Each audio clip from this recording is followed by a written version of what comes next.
പ്രിയപ്പെട്ട വിദ്യാർത്ഥികളെ, ഇന്ന് നമ്മൾ പരിചയപ്പെടാൻ പോകുന്നത് അക്കൗണ്ടിംഗിലെ പുതിയൊരു ഭാഗം, യൂസേഴ്സ് ഓഫ് അക്കൗണ്ടിംഗ് ഇൻഫർമേഷൻ. നമ്മുടെ അക്കൗണ്ടിങ്ങിന്റെ ഒബ്ജക്റ്റീവുകൾ അല്ലെ, അക്കൗണ്ടിങ്ങിലെ ലക്ഷ്യങ്ങളിൽ നമ്മൾ അവസാനമായിട്ട് പറഞ്ഞ ഒരെണ്ണമുണ്ട്. അതുപോലെ അക്കൗണ്ടിങ്ങിന്റെ ഫംഗ്ഷനിൽ അവസാനമായി പറഞ്ഞൊരായിട്ടുണ്ട് കമ്മ്യൂണിക്കേറ്റിംഗ്, അല്ലെങ്കിൽ provide information to interested parties.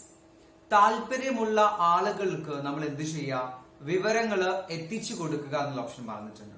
അപ്പൊ നമുക്കറിയണം ആരൊക്കെയാണ് ആ പാർട്ടീസ് എന്നുള്ളത്, ആർക്കൊക്കെയാണ് നമ്മൾ ഇൻഫോം ചെയ്യേണ്ടി വരിക, അല്ലെങ്കിൽ നമ്മുടെ സ്ഥാപനത്തെ കുറിച്ച് അറിയാൻ താല്പര്യമുള്ള ആ ആളുകൾ ആരൊക്കെയാണ്, അവരെയാണ് നമ്മൾ എന്ത് പേര് വിളിക്കുന്നത്, യൂസേഴ്സ് ഓഫ് അക്കൗണ്ടിംഗ് ഇൻഫർമേഷൻ വിളിക്കുന്നത്. എന്താണ് യൂസേഴ്സ് ഓഫ് അക്കൗണ്ടിംഗ് ഇൻഫർമേഷൻ എന്നുള്ളത്? നമുക്ക് നോക്കാം ആരൊക്കെയാണ് ആ പാർട്ടീസ് എന്നുള്ളത്. മെയിൻ ആയിട്ട് നമുക്ക് യൂസേഴ്സിന് രണ്ട് ക്ലാസിഫിക്കേഷൻ ആണ്.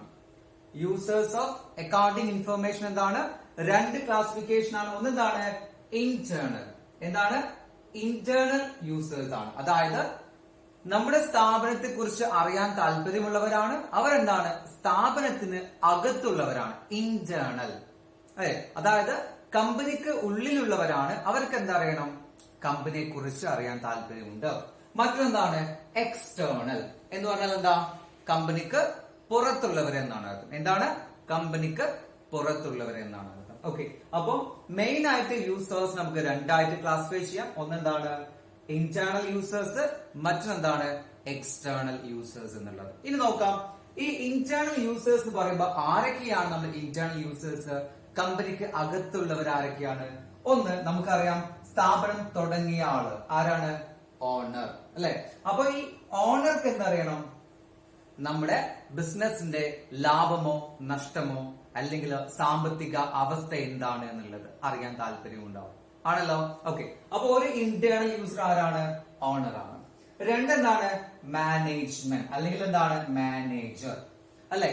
കാരണം എന്താണ്, മാനേജർക്ക് അറിയണം ഇയാൾ മാനേജ് ചെയ്തുകൊണ്ടിരിക്കുന്ന സ്ഥാപനം എന്താണ്, ലാഭത്തിലോ നഷ്ടത്തിലോ സാമ്പത്തിക അവസ്ഥ ഇപ്പോൾ എന്താണ് എന്നുള്ളത് അറിയണമല്ലോ. അപ്പൊ മാനേജർ അല്ലെങ്കിൽ മാനേജ്മെന്റ് അത് എന്താണ്, ഒരു ഇന്റേണൽ യൂസർ ആണ് എന്നുള്ളത്.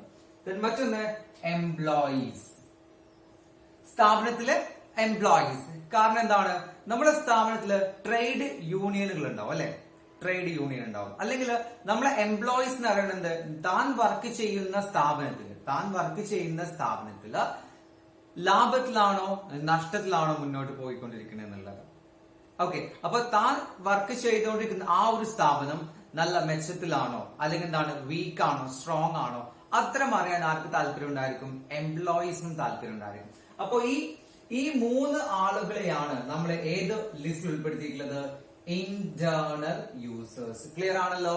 അപ്പൊ ഇന്റേണൽ യൂസേഴ്സ് ആരൊക്കെയാണ്, owner, management and employees. Okay, ഇനി ഈ മൂന്ന് പേരല്ലാത്ത മറ്റുള്ളവരെ കുറിച്ചൊക്കെ നമ്മൾ പറയുമ്പോൾ അവരൊക്കെ നമ്മൾ എന്തായിട്ടാണ് കണക്കാക്കുക, എക്സ്റ്റേണൽ യൂസേഴ്സ് ആണ്. എന്താണ്, എക്സ്റ്റേണൽ യൂസേഴ്സ് ആണ് എന്നുള്ളത്. ഒക്കെ എന്താണ്, അതായത് എക്സ്റ്റേണൽ യൂസേഴ്സ് പറഞ്ഞാൽ എന്താ, സ്ഥാപനത്തിന് പുറത്തുള്ളവരാണ്. എന്താണ്, സ്ഥാപനത്തിന് പുറത്തുള്ളവരാണ്. നോക്കാം, നമുക്ക് ഒന്ന് ബാങ്ക് അല്ലെ. നമ്മൾ ബാങ്കിൽ നിന്നും ലോൺ എടുക്കുകയാണെങ്കിൽ ബാങ്കിന് എന്താ അറിയണം, ഇത് ലോൺ തിരിച്ചടക്കാനുള്ള കപ്പാസിറ്റി ആർക്കുണ്ടെന്ന് അറിയണം, നമ്മുടെ ഈ ഒരു സ്ഥാപനത്തിന് ഉണ്ടോ എന്ന് അറിയണം. അപ്പൊ ബാങ്ക് എന്താണ്, എക്സ്റ്റേണൽ യൂസർ ആണ് എന്നുള്ളത്. ദെൻ മറ്റൊന്ന് ഗവൺമെന്റ്. ഗവൺമെന്റ് എന്താണ്, നമ്മുടെ സ്ഥാപനം എത്ര ലാഭം ഉണ്ടാക്കിയിട്ടുണ്ടോ അതിന്റെ ഒരു വിഹിതം, അതിന്റെ ഒരു പോർഷൻ എന്താണ്, നികുതിയായിട്ട് ഗവൺമെന്റിലേക്ക് അടക്കണം. അപ്പൊ ലാഭം അറിഞ്ഞാൽ വേണ്ടത് ആ ലാഭത്തിന്റെ ഇത്ര ശതമാനമാണ് ഗവൺമെന്റിലേക്ക് നികുതിയായി അടക്കേണ്ടത്. അപ്പൊ ഗവൺമെന്റിനും എന്തറിയണം, സ്ഥാപനത്തിന്റെ ലാഭ നഷ്ട വിവരങ്ങളെ കുറിച്ച് അറിയണം. Then investors. എന്താണ് ഇൻവെസ്റ്റേഴ്സ് പറഞ്ഞത്, നിക്ഷേപകര്, അതായത് ബിസിനസ്സിൽ പണം നിക്ഷേപിക്കാൻ താല്പര്യമുള്ളവർ. ഓക്കെ, കാരണം എന്താണ്, പണം നിക്ഷേപിക്കുമ്പോൾ അവർക്ക് അറിയണത് ഈ പണം അവിടെ ഇട്ട് കഴിഞ്ഞാൽ നമുക്ക് തിരിച്ചു കിട്ടാനുള്ള ഒരു കപ്പാസിറ്റി ഈ സ്ഥാപനത്തിനുണ്ടോ. നമ്മൾ പറയാറുണ്ട്, മുങ്ങിക്കൊണ്ടിരിക്കുന്ന കപ്പൽ എന്താണ്, ആരും പോവാറില്ല എന്നുള്ളത്. അതേപോലെ തന്നെയാണ് ഒരു സ്ഥാപനം എന്താണ്, നഷ്ടത്തിലാണ്, ആ നഷ്ടത്തിൽ ഓടിക്കൊണ്ടിരിക്കുന്ന സ്ഥാപനത്തിലേക്ക് നമ്മൾ എന്താണ് പണം നിക്ഷേപിക്കുമോ, ഇല്ല. അപ്പൊ അവർക്കും അറിയണം എന്ത്, നിക്ഷേപകർ ഇൻവെസ്റ്റേഴ്സും എന്തറിയണം, ആ സ്ഥാപനം ലാഭത്തിലാണോ നഷ്ടത്തിലാണോ അല്ലെങ്കിൽ അവരുടെ അക്കൗണ്ടിംഗ് വിവരങ്ങൾ ഇവർക്ക് അറിയാൻ താല്പര്യമുണ്ടാവുന്നുള്ളത്. മറ്റൊന്ന് കസ്റ്റമേഴ്സ് ആണ്, അല്ലെ? നമ്മുടെ സ്ഥാപനത്തിന്റെ കസ്റ്റമേഴ്സ്, നമ്മുടെ സ്ഥാപനം പ്രൊഡക്റ്റുകൾ വാങ്ങുന്നവർ. അപ്പൊ അവർക്ക് എന്താ അറിയണം, ഈ സ്ഥാപനം നല്ല നിലയിൽ പ്രവർത്തിക്കുന്ന സ്ഥാപനമാണെങ്കിൽ എന്താണ് അവരുടെ പ്രൊഡക്റ്റും എന്താണ് ക്വാളിറ്റി ഉള്ളതായിരിക്കും എന്നുള്ളത്. ഓക്കെ, ആ രീതിയിൽ കസ്റ്റമേഴ്സും എന്താണ് ഒരു എക്സ്റ്റേണൽ യൂസർ ആണ് എന്നുള്ളത്. മറ്റൊന്ന് ട്രേഡ് യൂണിയൻ. ട്രേഡ് യൂണിയൻ അല്ലെ, കാരണം നമ്മുടെ ഈ ഒരു എംപ്ലോയീസിന് ഒരു കൂട്ടായ്മയാണ് അതല്ലേ ട്രേഡ് യൂണിയൻസ് എന്നുള്ളത്. ഓക്കെ, അപ്പൊ അവരെന്താണ് ബിസിനസിന് പുറത്താണുള്ളവർ, എംപ്ലോയീസ് എന്താണ് ബിസിനസിനകത്താണ്, ട്രേഡ് യൂണിയൻസ് എന്താണ് ബിസിനസിന് പുറത്തുള്ളവരാണ്. അപ്പൊ ആ ഒരു ട്രേഡ് യൂണിയൻസ് എന്താണ് ഈ ഒരു തൊഴിലാളി വർഗത്തിന് വേണ്ടിയിട്ട് നമ്മൾ വർക്ക് ചെയ്യുന്ന ഒരു വിഭാഗമാണ്. അപ്പൊ അവർക്ക് എന്താ അറിയണം, ഈ നമ്മുടെ സ്ഥാപനത്തിന്റെ ലാഭം എത്രയാണ് അല്ലെങ്കിൽ എത്രത്തോളം കമ്പനി മെച്ചപ്പെട്ടുകൊണ്ടിരിക്കുന്നു, ആ രീതിയിൽ എന്താണ് അവർക്ക് എന്ത് ചെയ്യാൻ പറ്റും, നമ്മുടെ സ്ഥാപനത്തോട് എന്താണ് എംപ്ലോയീസിന്റെ ശമ്പളം കൂട്ടിത്തരാന്നൊക്കെ അവർക്ക് ചോദിക്കാനുള്ള ഒരു അറിവ് എവിടുന്നാണ് കിട്ടുന്നത്, അക്കൗണ്ടിംഗ് ഇൻഫർമേഷൻ എന്നാണ്. അപ്പൊ കൂടുതൽ ലാഭം ഉണ്ടാക്കുമ്പോൾ നമുക്ക് എന്താണ് എംപ്ലോയീസിന് എന്ത് ചെയ്യാൻ പറ്റും, കൂടുതൽ ശമ്പളം വാങ്ങിക്കൊടുക്കാൻ വേണ്ടി സാധിക്കും. അപ്പൊ എന്താണ് ട്രേഡ് യൂണിയൻ. മറ്റൊന്ന് ജനറൽ പബ്ലിക്, പൊതുജനങ്ങള്, സാധാരണ ജനസമൂഹം. അപ്പൊ ഇങ്ങനെ ഇനിയുള്ള വേറെ എന്തെങ്കിലും പേര് പറയുവാണെങ്കിൽ ഒക്കെ നമുക്ക് എന്ത് ചെയ്യാം, അതിനൊക്കെ ഏതിൽ ഉൾപ്പെടുത്താം, എക്സ്റ്റേണൽ യൂസേഴ്സ് എന്നുള്ള ഗ്രൂപ്പിൽ ഉൾപ്പെടുത്താം. അപ്പൊ മനസ്സിലായല്ലോ, യൂസേഴ്സ് ഓഫ് അക്കൗണ്ടിംഗ് ഇൻഫർമേഷൻ ആണ്. രണ്ട് കാറ്റഗറിയാണ്, ഒന്നെന്താണ് എക്സ്റ്റേണൽ യൂസേഴ്സ്, രണ്ടെന്താണ് ഇന്റേണൽ യൂസേഴ്സ് അല്ലെ. ഇന്റേണൽ യൂസേഴ്സ് ഉണ്ട്, എക്സ്റ്റേണൽ യൂസേഴ്സ് ഉണ്ട്. ദെൻ ഇന്റേണൽ ആണെങ്കിൽ ഓണർ, മാനേജ്മെന്റ്, എംപ്ലോയീസ് എന്നുള്ളത്. ദെൻ എക്സ്റ്റേണൽ ആണെങ്കിലോ bank, government, investors, customers, trade union and general public എന്നുള്ളത്. ഓക്കെ, ഇവരൊക്കെ എന്താണ് എക്സ്റ്റേണൽ പാർട്ടീസ് ആണ് എന്നുള്ളത്. അപ്പൊ ഇതാണ് എന്ത് യൂസേഴ്സ് ഓഫ് അക്കൗണ്ടിംഗ് ഇൻഫോർമേഷൻ എന്നുള്ളത്. ഓക്കെ, ഇനി നമുക്ക് മറ്റൊരു കാര്യം നോക്കാം, types of accounting information. Types of accounting information അല്ലെങ്കിൽ ബ്രാഞ്ചസ് ഓഫ് അക്കൗണ്ടിംഗ് ഇൻഫോർമേഷൻ. അതായത് നമ്മുടെ അക്കൗണ്ടിംഗിലെ ഏതൊക്കെ തരം വിവരങ്ങളാണുള്ളത്, ടൈപ്സ്, ഏതൊക്കെ തരം വിവരങ്ങളാണ് അടങ്ങിയിട്ടുള്ളത്, അല്ലെങ്കിൽ ബ്രാഞ്ചസ് ഓഫ് അക്കൗണ്ടിംഗ്, അക്കൗണ്ടിന്റെ പല ബ്രാഞ്ചുകൾ. ഓക്കെ, ബ്രാഞ്ചുകൾ ഏതൊക്കെയാണ് എന്നുള്ളത് നമുക്ക് നോക്കാം. നമുക്ക് പ്രധാനമായിട്ട് അക്കൗണ്ടിങ്ങിന് നമ്മൾ ബ്രാഞ്ച് ആയിട്ടിരിക്കുമ്പോൾ പ്രധാനമായിട്ട് 3 എണ്ണമാണുള്ളത്. ഒന്നെന്താണ് ഫിനാൻഷ്യൽ അക്കൗണ്ടിങ്. ഈ ഫിനാൻഷ്യൽ അക്കൗണ്ടിംഗ് ആണ് നമ്മൾ ഇപ്പോൾ പരിചയപ്പെടുന്നത്. നമ്മുടെ +1, +2 ക്ലാസ്സുകളിൽ നമ്മൾ പരിചയപ്പെടുന്ന അക്കൗണ്ടിങ്ങിന്റെ ബ്രാഞ്ച് ഏതാണ്, ഫിനാൻഷ്യൽ അക്കൗണ്ടിംഗ് ആണ്. അപ്പൊ നമുക്ക് ഓരോ ബ്രാഞ്ചിലൂടെയും നമുക്ക് ലഭിക്കുന്ന വിവരങ്ങൾ എന്താണ്, വ്യത്യസ്തമാണ്. അതുകൊണ്ടാണ് ടൈപ്സ് ഓഫ് അക്കൗണ്ടിംഗ് ഇൻഫർമേഷൻ. അതായത് ഓരോ അക്കൗണ്ടിംഗ് ബ്രാഞ്ചിൽ നിന്നും ലഭിക്കുന്ന വിവരങ്ങൾ എന്താണ്, വ്യത്യസ്തമാണ് എന്നുള്ളത്. അപ്പൊ നമ്മള് ഫിനാൻഷ്യൽ അക്കൗണ്ടിംഗ് ആണ് നമ്മുടെ മേഖല. അതിലെന്താണ്, ഇതാണ് എന്ത് ശരിക്കും അക്കൗണ്ടിങ്ങിന്റെ ഒറിജിനൽ ഫോം എന്ന് പറയുന്നത് ഫിനാൻഷ്യൽ അക്കൗണ്ടിംഗ് ആണ്. അപ്പൊ അക്കൗണ്ടിങ്ങിന്റെ ഒറിജിനൽ ഫോം എന്ന് പറയുന്നത് ഏതാണ്, ഫിനാൻഷ്യൽ അക്കൗണ്ടിംഗ് ആണ്. ഈ ഫിനാൻഷ്യൽ അക്കൗണ്ടിംഗ് ചെയ്യുന്നത് എന്തിനു വേണ്ടിയിട്ടാ, നമുക്ക് എന്തറിയാൻ, find out profit or loss എന്നുള്ളത്. നമ്മള് ഒബ്ജക്റ്റീവ്സിൽ പഠിച്ചു കഴിഞ്ഞതാണ് പ്രോഫിറ്റോ ലോസോ അറിയാൻ വേണ്ടിയിട്ട്, സാമ്പത്തിക അവസ്ഥ അറിയാൻ വേണ്ടി, ഇതെല്ലാം നമ്മൾ പറഞ്ഞു കഴിഞ്ഞിട്ടുള്ളതാണ് അല്ലെ. അപ്പൊ നമ്മുടെ ഈ ഒരു ഒറിജിനൽ ഫോം ഏതാണെന്ന് ചോദിച്ചാൽ നമുക്ക് ഏതാ പറയാൻ പറ്റാം, ഫിനാൻഷ്യൽ അക്കൗണ്ടിംഗ് ആണ് എന്നുള്ളത്. അപ്പൊ ഫിനാൻഷ്യൽ അക്കൗണ്ടിങ്ങിലൂടെ നമുക്ക് എന്താണ് അറിയാൻ പറ്റാം, നമ്മുടെ ലാഭമോ നഷ്ടമോ, അതുപോലെ എന്താണ് ഫിനാൻഷ്യൽ പൊസിഷൻ എന്താന്നൊക്കെ നമുക്ക് അറിയാൻ വേണ്ടി സാധിക്കും എന്നുള്ളത്. ഓക്കെ, രണ്ടാമത്തെ ബ്രാഞ്ച് ഏതാണ്, രണ്ടാമത്തെ ബ്രാഞ്ച് ആണ് മാനേജ്മെന്റ് അക്കൗണ്ടിംഗ്. രണ്ടാമത്തെ ബ്രാഞ്ച് ഏതാണ്, മാനേജ്മെന്റ് അക്കൗണ്ടിംഗ് എന്നുള്ളത്. മാനേജ്മെന്റ് അക്കൗണ്ടിംഗ് എന്ന് പറഞ്ഞാല് നമ്മുടെ മാനേജ്മെന്റിന്, അതായത് നമ്മുടെ കമ്പനി നടത്തിക്കൊണ്ടു പോകുന്ന ആ ഒരു കൂട്ടം ആളുകളുണ്ട്, നമ്മൾ പറയും മാനേജ്മെന്റ് എന്നുള്ളത്. അവർക്ക് എന്ത് ചെയ്യണം, കുറച്ച് ഇൻഫർമേഷൻ വേണം. എന്തിനു വേണ്ടിയിട്ടാണ്, അവർക്ക് എന്ത് ചെയ്യണം, നെക്സ്റ്റ് ഇയർ എന്ത് ചെയ്യണമെന്ന് പ്ലാൻ ചെയ്യണം. ഇതുവരെയുള്ള കാര്യങ്ങൾ എന്ത് ചെയ്യണം, കൺട്രോൾ ചെയ്യണം. ഓക്കെ, ഇനി ചില പ്രത്യേക കാര്യങ്ങളെ കുറിച്ച് അവർക്ക് എന്ത് ചെയ്യണം, ഡിസിഷൻ, തീരുമാനമെടുക്കണം. ഇങ്ങനെയെല്ലാം ചെയ്യണമെങ്കിൽ അവർക്ക് എന്ത് വേണം, ഇൻഫർമേഷൻസ് വേണം. അപ്പോ ആ ഒരു മാനേജ്മെന്റിന് ആവശ്യമായിട്ടുള്ള ഇൻഫർമേഷൻ നൽകുന്ന അക്കൗണ്ടിങ്ങിന്റെ ഒരു ബ്രാഞ്ചാണ് ഏത്, മാനേജ്മെന്റ് അക്കൗണ്ടിംഗ് എന്നുള്ളത്. അപ്പൊ അവർ ആർക്കുള്ളതായിരിക്കും പ്രധാനമായും ഫോക്കസ് ചെയ്യുന്നത്, മാനേജ്മെന്റിന് ആവശ്യമായിട്ടുള്ള വിവരങ്ങളാണ് കിട്ടുക. അത് എവിടുന്ന കിട്ടുക, നമ്മുടെ ഈ ഒറിജിനൽ ഫോം അല്ലെങ്കിൽ ഫിനാൻഷ്യൽ അക്കൗണ്ടിംഗിൽ നിന്നാണ് നമുക്ക് മാനേജ്മെന്റിന് ആവശ്യമായിട്ടുള്ള അക്കൗണ്ട് നമ്മൾ ഫോക്കസ് ചെയ്യുന്നത് എന്നുള്ളത്. അപ്പൊ ഈ മാനേജ്മെന്റ് അക്കൗണ്ടിങ് എന്താണ്, നമ്മളൊരു ഡിഗ്രി തലത്തിലേക്ക് എത്തുമ്പോൾ നമ്മൾ ഇത് പഠിക്കുന്നുണ്ട്. കോസ്റ്റ് അക്കൗണ്ടിങ് ആയിട്ടും മറ്റുള്ള രീതിയിലൊക്കെ നമ്മൾ പഠിക്കുന്നുണ്ട്. ഓക്കെ, മാനേജ്മെന്റ് അക്കൗണ്ട് എന്ന് പറഞ്ഞാൽ ഒരു വിഭാഗം നമുക്ക് പഠിക്കാനുണ്ട് എന്നുള്ളത്. ദെൻ മൂന്നാമത്തെ ബ്രാഞ്ച് ആണ് ഇത് കോസ്റ്റ് അക്കൗണ്ടിങ് എന്നുള്ളത്. മൂന്നാമത്തെ ബ്രാഞ്ച് ആണ് ഇത് കോസ്റ്റ് അക്കൗണ്ടിങ് എന്നുള്ളത്. ആ കോസ്റ്റ് അക്കൗണ്ടിന് വേണ്ടിയിട്ടാണ് calculate the cost of product എന്നുള്ളത്. നമ്മൾ സാധാരണ മാനുഫാക്ചറിംഗ് സ്ഥാപനങ്ങൾ അല്ലെ, നിർമ്മാണ കമ്പനികൾ ഉണ്ടാക്കുന്ന ഒരു അക്കൗണ്ട് ആണ് ഇത് കോസ്റ്റ് അക്കൗണ്ടിങ്. എന്തിനു വേണ്ടിയിട്ടാണ്? അവരുടെ പ്രൊഡക്റ്റിന്റെ പ്രൈസ് കാൽക്കുലേറ്റ് ചെയ്യാൻ വേണ്ടിയിട്ട്. Okay, calculate cost of product. അപ്പൊ പ്രൊഡക്റ്റിന്റെ കോസ്റ്റ് അറിഞ്ഞാൽ മാത്രമാണ് എന്ത് ചെയ്യുക, അത് നമ്മൾ എത്ര പ്രൈസ് ഇടുന്ന അറിയാം. അപ്പൊ കോസ്റ്റ് പ്ലസ് അതിന്റെ മേലെ കൂടി എന്തെങ്കിലും പ്രോഫിറ്റ് ആഡ് ചെയ്തിട്ടായിരിക്കും എന്ത് ചെയ്യുക, നമ്മൾ അതിന്റെ പ്രൈസ് കണക്കാക്കുന്നത്.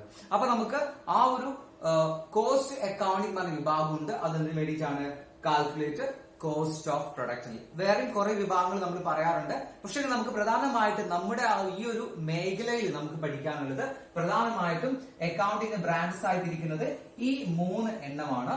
ഒന്ന് ഫിനാൻഷ്യൽ അക്കൗണ്ടിങ്. ഫിനാൻഷ്യൽ അക്കൗണ്ടിങ് ആണ് നമ്മൾ പഠിക്കുന്നത്. ഇനി പഠിക്കാൻ പോകുന്നത് എന്താണ്? ഫിനാൻഷ്യൽ അക്കൗണ്ടിങ് ആണ്. അതാണ് നമ്മൾ പറയാ, ഇത് ഒറിജിനൽ ഫോം ഓഫ് അക്കൗണ്ടിങ്. ഇതെന്താണ്? ഒറിജിനൽ ഫോം ഓഫ് അക്കൗണ്ടിങ് എന്നുള്ളത്. ഇതിലൂടെ നമുക്ക് എന്താ ചെയ്യാൻ പറ്റുക? സ്ഥാപനത്തിന്റെ പ്രോഫിറ്റോ ലോസോ നമുക്ക് എന്ത് ചെയ്യാൻ പറ്റും? കണ്ടുപിടിക്കാൻ സാധിക്കും എന്നുള്ളത്. രണ്ടാമത് നമ്മൾ പറഞ്ഞു മാനേജ്മെന്റ് അക്കൗണ്ടിങ്. എന്താ പറഞ്ഞത്? മാനേജ്മെന്റ് അക്കൗണ്ടിങ് എന്ന് പറഞ്ഞു. അതെന്താണ്? നമ്മുടെ മാനേജ്മെന്റിന്, പ്ലാനിങ്ങിന് വേണ്ടി, കൺട്രോളിങ്ങിന് വേണ്ടി, ഡിസിഷൻ മേക്കിങ്ങിന് വേണ്ടി ഇതിനൊക്കെ എന്താണ് സഹായിക്കുന്ന ഒരു അക്കൗണ്ടിങ്ങിന്റെ ഒരു ബ്രാഞ്ച് ആണ് ഇത് മാനേജ്മെന്റ് അക്കൗണ്ടിങ് എന്നുള്ളത്.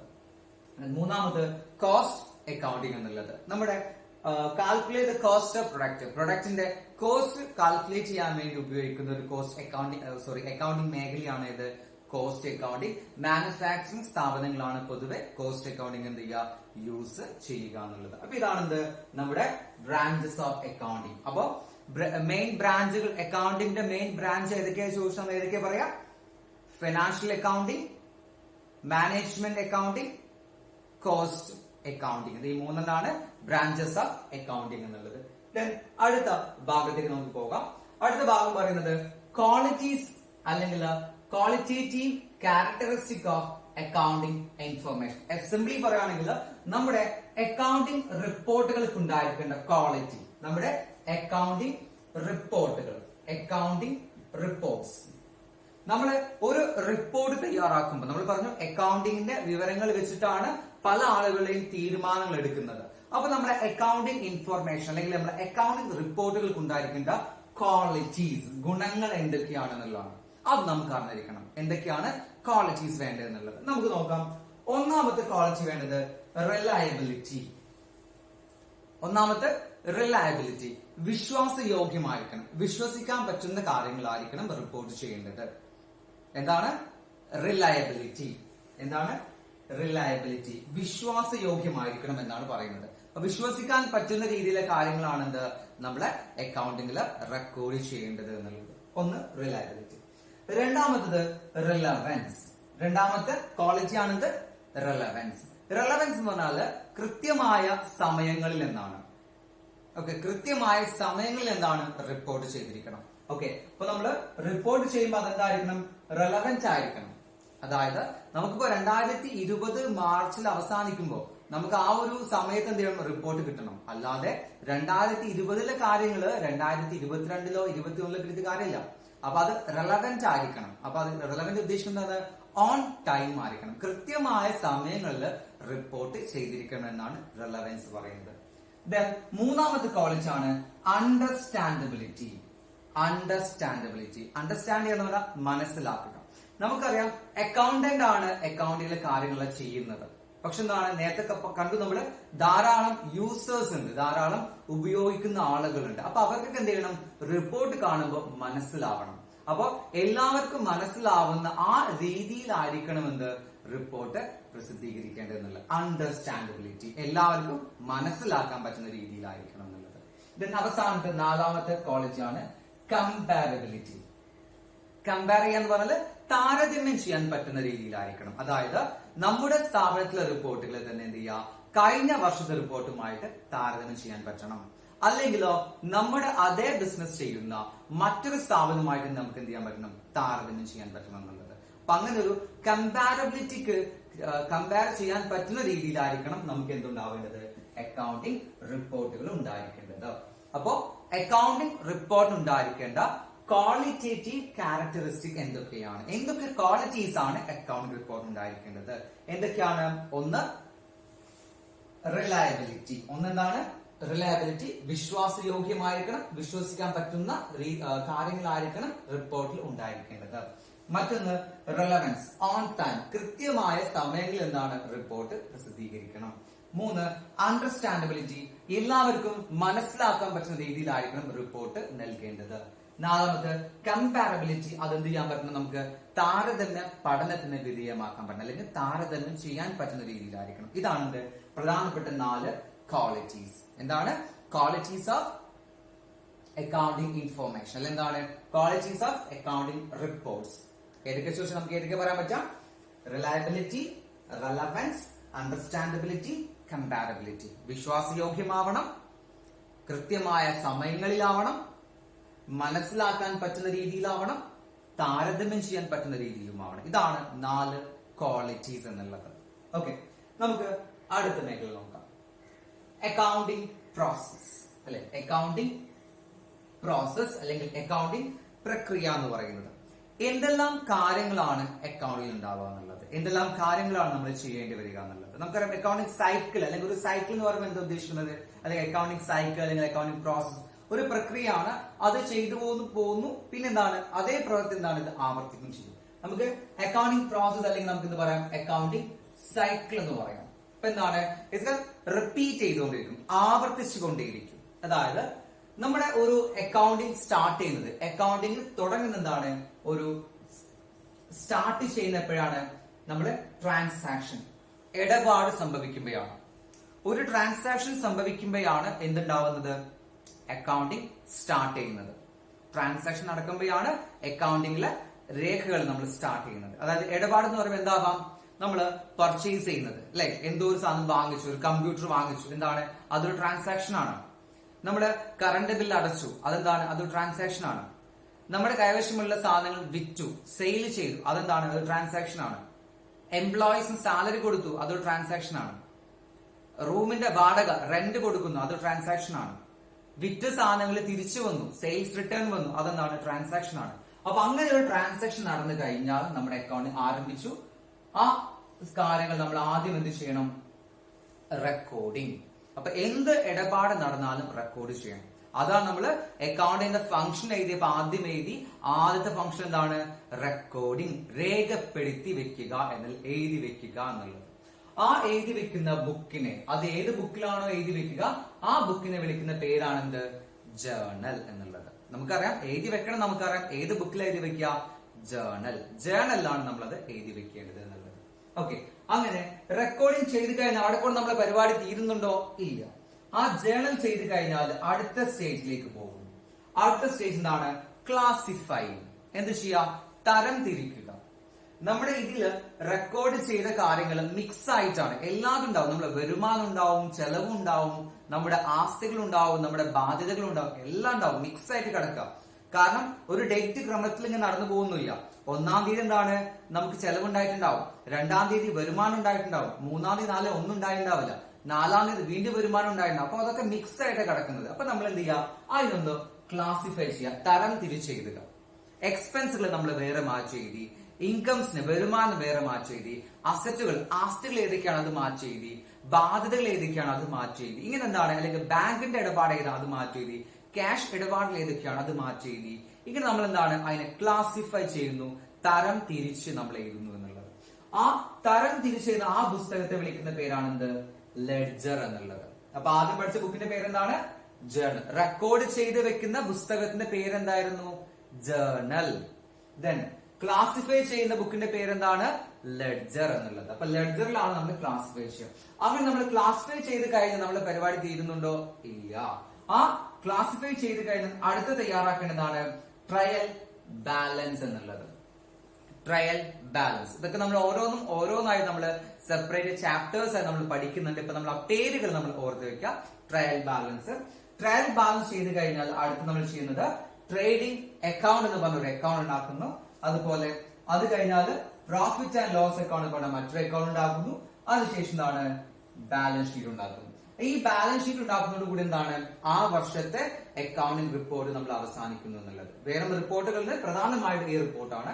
ഇത് കഴിഞ്ഞ എന്താണ് വീണ്ടും നെക്സ്റ്റ് ഇയറിൽ വീണ്ടും ട്രാൻസാക്ഷൻ സംഭവിക്കുന്നു. വീണ്ടും എന്താണ് ഇതിങ്ങനെ ആവർത്തിച്ചു കൊണ്ടേയിരിക്കും. അതുകൊണ്ട് അക്കൗണ്ടിംഗ് പ്രോസസ് അല്ലെങ്കിൽ എന്താണ് അക്കൗണ്ടിംഗ് സൈക്കിൾ എന്നത് നമ്മൾ പറയുന്നത്. ഇതില് ഈ ഒരു balance sheet, profit and loss account, അതുപോലെ ട്രയൽ ബാലൻസ്, ഇതൊക്കെ നമ്മൾ വിളിക്കുന്ന പേരാണെന്ത് സമ്മറൈസിംഗ് എന്നുള്ളത്. എന്താ വിളിക്കുക സമ്മറൈസിംഗ് അല്ലെങ്കിൽ സമ്മറി എന്ന് വിളിക്കുന്നത്. ഇതെല്ലാം പാടെ കൂടിയതാണ്. Balance sheet, profit and loss account, trading account, trial balance, ഇതൊക്കെ എന്താണ് സമ്മറി. ഇപ്പൊ ശരിക്കും എന്താണ് അക്കൗണ്ടിങ്ങിലെ 3 കാര്യങ്ങളാണുള്ളത്. ഏതൊക്കെയാണ്? 1 റെക്കോർഡ് ചെയ്യണം, 2 അതിനെ ക്ലാസിഫൈ ചെയ്യണം, 3 എന്താണ് അതിന്റെ സമ്മറി ഉണ്ടാക്കണം. ഈ സമ്മറിയിലാണ് അതിന്റെ പാർട്ട് ആവുന്നത് trial balance, trading account, profit and loss account and balance sheet. ഇങ്ങനെ നമ്മൾ വ്യത്യസ്തമായിട്ട് കണക്കാക്കുന്നത്. അപ്പൊ ഇതാണെന്ത് അക്കൗണ്ടിംഗ് പ്രോസസ്. അതായത് ഒരു ബിസിനസ്സിൽ നമ്മൾ അക്കൗണ്ടന്റായിട്ട് വർക്ക് ചെയ്യുമ്പോൾ നമ്മൾ എന്തെല്ലാം റിപ്പോർട്ടുകളിലൂടെ അല്ലെങ്കിൽ എന്തെല്ലാം കാര്യങ്ങളിലൂടെയാണ് നമ്മൾ കടന്നു പോകുക എന്നുള്ളത്. അപ്പൊ ആദ്യം എന്താണ് ഒരു ഇടപാട്, ഒരു ട്രാൻസാക്ഷൻ സംഭവിക്കുന്നു. നമ്മൾ അത് എവിടെ റെക്കോർഡ് ചെയ്യണം? നമ്മൾ ജേണൽ എന്ന് പറഞ്ഞ ബുക്കിൽ എന്ത് ചെയ്യണം? നമ്മളത് റെക്കോർഡ് ചെയ്യണം. റെക്കോർഡ് ചെയ്താൽ നമ്മുടെ പണി തീരുന്നുണ്ടോ? ഇല്ല. അവിടെ നമ്മൾ സ്റ്റാർട്ട് ചെയ്യാ ചെയ്യുന്നത്. ഇതെന്താണ് നമ്മൾ ക്ലാസിഫൈ ചെയ്യുന്ന ബുക്കാണ് ഇത് ലെഡ്ജർ എന്നുള്ളത്. അതിനുശേഷം എന്താണ് സമ്മറിയാണ്. ആ സമ്മറൈസ് ചെയ്യുന്ന ഏരിയകൾ ഏതൊക്കെയാണ്? ട്രയൽ ബാലൻസ് ഉണ്ടാക്കണം, നമ്മള് ട്രേഡിംഗ് അക്കൗണ്ട് ഉണ്ടാക്കണം, പ്രോഫിറ്റ് ആൻഡ് ലോസ് അക്കൗണ്ട് ഉണ്ടാക്കണം, അതുപോലെ എന്താണ് ബാലൻസ് ഷീറ്റ് നമ്മൾ എന്ത് ചെയ്യണം? തയ്യാറാക്കണം എന്നുള്ളത്. ഇതാണ് ഇത് അക്കൗണ്ടിംഗ് പ്രോസസ് എന്നുള്ളത്. ക്ലിയർ ആണല്ലോ? ഓക്കെ. അടുത്തൊരു മേഖലയാണ് book keeping, accounting and accountancy. 3 കാര്യങ്ങൾ: ബുക്ക് കീപ്പിംഗ്, അക്കൗണ്ടിംഗ്, അക്കൗണ്ടൻസി എന്നുള്ളത്. ബുക്ക് കീപ്പിംഗ്, അക്കൗണ്ടിംഗ്, അക്കൗണ്ടൻസി എന്നുള്ളത്. അപ്പൊ നമ്മള് അക്കൗണ്ടിംഗ് നമ്മൾ പറഞ്ഞു കഴിഞ്ഞു അല്ലെ. അക്കൗണ്ടിംഗ് എന്താ നമ്മൾ പറഞ്ഞു കഴിഞ്ഞു. നമ്മൾ അതിന് ഒരു ഡെഫിനിഷൻ എല്ലാം കൊടുത്തിട്ടുണ്ട് അല്ലെ. Accounting is the art of recording, classifying, summarising എന്ന് പറഞ്ഞ ഒരു ഡെഫിനിഷൻ നമ്മൾ കൊടുത്തിട്ടുണ്ടായിരുന്നു അല്ലെ. അപ്പൊ നമുക്ക് അക്കൗണ്ട് നമുക്കറിയാം. അത് നമുക്ക് ഇവിടെ പറഞ്ഞ മറ്റൊരു കാര്യമാണത് ബുക്ക് കീപ്പിംഗ് എന്നുള്ളത്. എന്താണ് ബുക്ക് കീപ്പിംഗ് എന്നുള്ളത്? ഇവിടെ പറയുന്നു എന്താണ് ബുക്ക് കീപ്പിംഗ് എന്നുള്ളത്. Book keeping assembly as recording. Book keeping എന്ന് പറഞ്ഞാൽ എന്താ? ജസ്റ്റ് എന്ത് ചെയ്യുക? റെക്കോർഡ് ചെയ്യുന്ന ആ ഒരു പ്രക്രിയയെ വിളിക്കുന്ന പേരാണെന്ത് ബുക്ക് കീപ്പിംഗ് എന്നുള്ളത്. ഇതാണ് book keeping is an art of recording business dealings in a set of books. അതായത് പുസ്തകങ്ങളിലേക്ക് രേഖപ്പെടുത്തി വെക്കുക, റെക്കോർഡ് ചെയ്ത് വെക്കുന്ന ആ ഒരു പ്രോസസ്സിനെ വിളിക്കുന്ന പേരാണെന്ത് ബുക്ക് കീപ്പിംഗ്. നമ്മൾ പറഞ്ഞു അക്കൗണ്ടിംഗ് എന്താ? അക്കൗണ്ടിംഗ് വലുതാണ്. എന്തൊക്കെയുണ്ട്? റെക്കോർഡിംഗ് ഉണ്ട്, ക്ലാസിഫൈ ചെയ്യണം, സമ്മറി ഉണ്ടാക്കണം, അനലൈസ് ചെയ്യണം, ഇന്റർപ്രറ്റ് ചെയ്യണം, കമ്മ്യൂണിക്കേറ്റ് ചെയ്യണം അല്ലെ. ഇങ്ങനൊരു വലിയൊരു ഏരിയ ആണെന്ത് അക്കൗണ്ടിംഗ്. അതില് റെക്കോർഡിംഗ് എന്ന് പറയുന്ന ആ പ്രോസസ്സിനെ മാത്രമായിട്ട് വിളിക്കുന്ന പേരാണെന്ത് ബുക്ക് കീപ്പിംഗ്. ബുക്ക് കീപ്പിംഗ് എന്ന് പറഞ്ഞാൽ എന്താണ്? സിംപ്ലി ആസ് റെക്കോർഡിംഗ് എന്നുള്ളത്. എന്താ പറയാ? റെക്കോർഡിംഗ്. റെക്കോർഡ് ചെയ്യുന്ന ആ ഒരു പ്രവൃത്തിയെ വിളിക്കുന്ന പേരാണെന്ത് ബുക്ക് കീപ്പിംഗ് എന്നുള്ളത്. ക്ലിയർ ആണല്ലോ? ഓക്കെ. ഇനി അക്കൗണ്ടിംഗ്. അക്കൗണ്ട് നമ്മൾ പറയുന്നത് എന്താണ്? Beyond book keeper. അതായത് നമ്മളൊരു ബുക്ക് കീപ്പ് ചെയ്യുന്ന ആളെ നമ്മൾ വിളിക്കുന്ന പേരാണെന്ത് ബുക്ക് കീപ്പർ. എന്താ വിളിക്കുക? ബുക്ക് കീപ്പർ നമ്മൾ വിളിക്കുക. ആ ബുക്ക് കീപ്പറേക്കാൾ എന്താണ് കൂടുതൽ വർക്കാണ് ഇവിടെ ഉണ്ടാവുക അക്കൗണ്ടന്റ്. അപ്പൊ അക്കൗണ്ടിങ് ചെയ്യുന്ന ആൾ നമ്മൾ വിളിക്കുന്ന പേരാണെന്ത് അക്കൗണ്ടന്റ് എന്നുള്ളത്. ഓക്കെ. അക്കൗണ്ടിങ് സ്റ്റാർട്ട് ചെയ്യുന്ന എവിടെയാണ്? Where bookkeeping ends. അതായത് റെക്കോർഡിംഗ് കഴിഞ്ഞാൽ എന്തായി? നമ്മൾ അക്കൗണ്ടിങ് തുടങ്ങാൻ പോവാണ് അല്ലെ. Recording, classifying, summarizing, analyzing, communicating പരിപാടി തുടങ്ങുന്നതേ ഉള്ളൂ നമുക്ക് അല്ലെ. അപ്പോ അതില് ആ ഒരു റെക്കോർഡ് ചെയ്യാന്ന് പറഞ്ഞ അതിനെ മാത്രമേ നമ്മൾ എന്ത് വിളിക്കുന്നത് ബുക്ക് കീപ്പിംഗ് എന്ന് വിളിക്കുന്നത്. ദെൻ മറ്റുള്ള കാര്യങ്ങൾ നമ്മൾ എന്താ വിളിക്കുക? അതിന് ആ ഒരു ബാക്കിയുള്ള പ്രോസസ് നമ്മൾ എന്താ വിളിക്കുക? അക്കൗണ്ടിംഗ് ആണ്. ക്ലാസിഫൈ ചെയ്യുക, സമ്മറി ഉണ്ടാക്കുക, ഇതൊക്കെ എന്താണ് അക്കൗണ്ടിംഗ് ആണ്. അതായത് ഇൻക്ലൂഡ്സ് സമ്മറൈസിങ്, അനലൈസിങ്, കമ്മ്യൂണിക്കേറ്റിംഗ്, ഇതൊക്കെ എന്താണ് അക്കൗണ്ടിങ്ങിന്റെ ഭാഗമാണ്. അപ്പൊ ഇവിടെ നമ്മൾ മനസ്സിലാക്കുന്ന 2 കാര്യങ്ങള് ബുക്ക് കീപ്പിംഗും അക്കൗണ്ടിങ്ങും എന്താണ് എന്നുള്ളത് വളരെ സിമ്പിൾ ആയിട്ട് മനസ്സിലാക്കാം. അക്കൗണ്ടിങ് നമ്മൾ പറഞ്ഞത് ഒരു വൈഡ് ആയിട്ടുള്ള കൺസെപ്റ്റ് ആണ്, വലിയൊരു കൺസെപ്റ്റ് ആണ്. റെക്കോർഡ്, ക്ലാസിഫൈ, സമ്മറി, അനലൈസിംഗ് പലതും ഉണ്ട്. അതില് റെക്കോർഡിംഗ് എന്ന് പറഞ്ഞ ആ ഒരു ആക്ടിവിറ്റിയെ മാത്രമായിട്ട് വിളിക്കുന്ന പേരാണെന്ത് ബുക്ക് കീപ്പിംഗ് എന്നുള്ളത്. എന്താ വിളിക്കുക? ബുക്ക് കീപ്പിംഗ് എന്നുള്ളത്.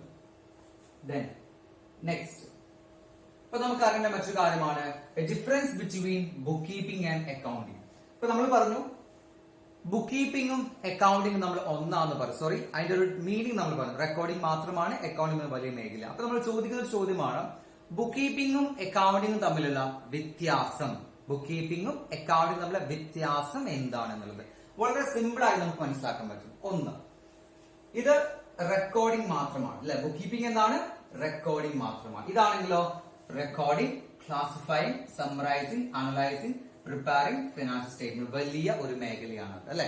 അപ്പൊ ഇതെന്താണ് ഒന്നാം ഡിഫറൻസ്? ഒന്നെന്താണ് റെക്കോർഡിംഗ് മാത്രമാണ്, അക്കൗണ്ട് എന്താണ് ധാരാളം വർക്കുകൾ വേറെയും കുറെ വരുന്നുണ്ട് എന്നുള്ളത്. ദെൻ ബുക്ക് കീപ്പിംഗ് നോക്കുകയാണെങ്കിൽ no need of any special knowledge and skill. Book keeping ചെയ്യാൻ പ്രത്യേകമായിട്ടുള്ള സ്കില്ല്, അറിവോ നോളജോ സ്കില്ലോ ആവശ്യമില്ല. പ്രത്യേകമായിട്ട് അറിവ് വേണ്ട, പ്രത്യേകമായ സ്കില്ലുകൾ നമുക്ക് ആവശ്യമില്ല. ഏതിന്? ബുക്ക് കീപ്പിംഗിന് ഒന്നും ആവശ്യമില്ല. എന്നാൽ special knowledge and skill required. Accounting ചെയ്യണമെങ്കിൽ എന്ത് വേണം? അക്കൗണ്ടിങ് അറിയണം. അതില് എങ്ങനെ സമ്മറി ഉണ്ടാക്കാം, എങ്ങനെയുള്ള മറ്റു കാര്യങ്ങൾ അനലൈസ് ചെയ്യാം, ഈ കാര്യങ്ങളൊക്കെ നമുക്ക് പ്രത്യേകമായിട്ടുള്ള നോളജ് ആൻഡ് സ്കില്ല് വേണം. എവിടെ? അക്കൗണ്ടിങ്ങിൽ. ദെൻ ബുക്ക് കീപ്പിൽ പറഞ്ഞു book keep done by a clerk or a junior staff എന്നുള്ളത്. ആരാണ് ബുക്ക് കീപ്പിംഗ് ചെയ്യുക? ഒന്നുകിൽ അതാണ് ചെയ്യുക, ക്ലർക്കാണ് ചെയ്യുക, അല്ലെങ്കിൽ ഒരു ജൂനിയർ ആയിട്ടുള്ള സ്റ്റാഫ്, താഴെയുള്ള സ്റ്റാഫ് ചെയ്യുക. എന്നാൽ അക്കൗണ്ടിങ് ആരാ ചെയ്യുക? Accounting done by an accountant, അല്ലെങ്കിൽ എന്താണ് ഒരു സീനിയർ മെമ്പർ ആയിരിക്കും ചെയ്യുക. പൊതുവെ നമ്മൾ ആരാ ചെയ്യാതെ? അക്കൗണ്ടന്റ് ആയിരിക്കും അക്കൗണ്ടിങ് ചെയ്യുന്നുണ്ടാവുക. ക്ലിയർ ആണല്ലോ. Then last point, decision cannot be taken. അതായത് ബുക്ക് കീപ്പിംഗ് ആണെങ്കിൽ റെക്കോർഡിംഗ് മാത്രമേ ഉള്ളൂ, അത് വെച്ച് നമുക്ക് എന്ത് ചെയ്യാൻ പറ്റില്ല? തീരുമാനങ്ങൾ എടുക്കാൻ സാധ്യമല്ല. ഡിസിഷൻ, തീരുമാനം എടുക്കാൻ എന്താണ് റെക്കോർഡ് ചെയ്ത ആ കാര്യം കൊണ്ട് മാത്രമാവില്ല. അല്ല അക്കൗണ്ടിങ്ങിലാണെങ്കിലോ ഡിസിഷൻ ക്യാൻ ബി ടേക്കൺ. ഞാൻ പറഞ്ഞു അക്കൗണ്ടിങ്ങിലെ റിപ്പോർട്ട് നോക്കിയിട്ടാണ് പല ആളുകളും എന്താണ് അവരുടെ തീരുമാനം എടുക്കുന്നത്. നമ്മൾ പറഞ്ഞു യൂസേഴ്സ് ഓഫ് അക്കൗണ്ടിങ് ഇൻഫോർമേഷൻ നമ്മൾ പറഞ്ഞു കഴിഞ്ഞു. ഓക്കെ, അപ്പൊ ഇതാണ് difference between book keeping and accounting. Recording മാത്രമാണ്, അക്കൗണ്ട് എന്താണ് റെക്കോർഡിംഗ്, ക്ലാസിഫൈ എന്ന് പറഞ്ഞിട്ടുള്ള കുറെ കാര്യങ്ങൾ ഇൻക്ലൂഡഡ് ആണ്. ദെൻ ഇവിടെ എന്താണ് സ്കില്ലോ നോളജോ ആവശ്യമില്ല, അക്കൗണ്ടിലോ സ്കില്ലോ നോളജ് ആവശ്യമാണ്. Then book keeping done by clerk ആണ്, ഇവിടെ എന്താണ് ഡൺ ബൈ അക്കൗണ്ടന്റ് ആണ്. ദെൻ ഡിസിഷൻ എടുക്കാൻ സാധ്യമല്ല, ഇത് ഉപയോഗിച്ചിട്ട് തീരുമാനം എടുക്കാൻ സാധ്യമല്ല. അക്കൗണ്ട് ഉപയോഗിച്ച് നമുക്ക് എന്താ പറ്റും? തീരുമാനം എടുക്കാൻ സാധിക്കുമെന്നുള്ളത്. ഓക്കെ, അപ്പോ ഇത്രയും കാര്യങ്ങളാണ് നമ്മൾ ഇന്ന് പഠിക്കുന്നത്.